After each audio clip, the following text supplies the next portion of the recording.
এই গরমে ভারী কিছু খেতে একদমই মন চাইছে না, তাই না? তাই আজ নিয়ে এসেছি একদম হালকা ঠান্ডা আর সুস্বাদু একটা রেসিপি, যা খেলে শরীর আর মন দুটোই খুব ভালো হয়ে যায়। কাঁচা মুগ ডাল আমাদের শরীরের জন্য খুবই উপকারী। তাই এই কাঁচা মুগ ডাল জলের মধ্যে বেশ খানিকক্ষণ ভিজিয়ে রাখার পরে মিক্সিতে দুবার ঘুরিয়ে নিলেই তৈরি হয়ে যায় খুব সুন্দর একটা পেস্ট। আর এই যে মুগ ডালটা ভিজিয়েছি, আমি এটা প্রায় 1 ঘন্টা মতো ভিজিয়েছি, ব্যাস তাতেই হয়ে গেছে। এবার এই বড়াগুলোকে গরম তেলে ভেজে নেব। এর জন্য ডাল বাটাটার মধ্যে নুন, হলুদ, কালো জিরে আর সামান্য একটু চিনি দিয়ে ভালো করে ফেটিয়ে নেব। তেল আগুনের মতো গরম হয়ে গেলে পরে তার মধ্যে বড় বড় করে বড়াগুলোকে ভেজে নিচ্ছি। আর বেশ লাল লাল করে ভেজে নেওয়া হয়ে গেলে পরে আমি বড়াগুলোকে তুলে নিচ্ছি। আমি বেশ কয়েকটা বড়া ভেজেছি, সেগুলো আর ক্লিপিং দেখালাম না। আলুগুলোকে নুন দিয়ে ভাজতে দিয়ে একটা মশলা তৈরি করছি।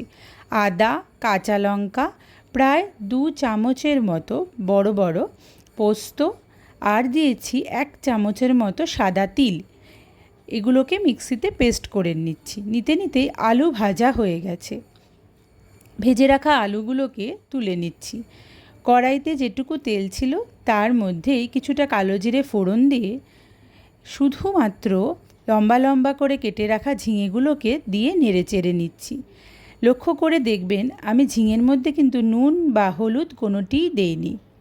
বেশ ভালো করে নাড়াচাড়ার পরে জল বেরোলে আলুগুলোকে দিয়ে দিয়েছি। আর তারপরে একটু নাড়িয়ে চাড়িয়ে পোস্ত বাটাটা দিয়ে দিয়েছি। পুরোটা পোস্ত বাটা দিয়ে মিক্সির বাটি ধোয়া জল দিয়ে ভালো করে নাড়িয়ে চাড়িয়ে ফুটতে দিয়েছি। বেশ খানিকক্ষণ ধরে ফোটার পরে আমি ভেজে রাখা ডালের বড়াগুলোকে এর মধ্যে দিয়ে দেব। এই রান্নাটা একদম তেল ছাড়াও কিন্তু করা যায়। সেক্ষেত্রে ডালের বড়াটা ওইভাবে তেলের মধ্যে না ভেজে ঝিঙে আলু পোস্ত দিয়ে কড়াইতে অল্প তেলে এটা রান্না করে একটু জল দিয়ে বড়াগুলোকে ছেড়ে দিলেই সুন্দর মতো কিন্তু তেল ছাড়াও হয়ে যায়। কিন্তু আমি একটু তেল দিয়ে লাল লাল করে বড়াগুলোকে ভেজে দিয়েছি, যাতে জিনিসটা দেখতে আর খেতে বেশ ভালো লাগে।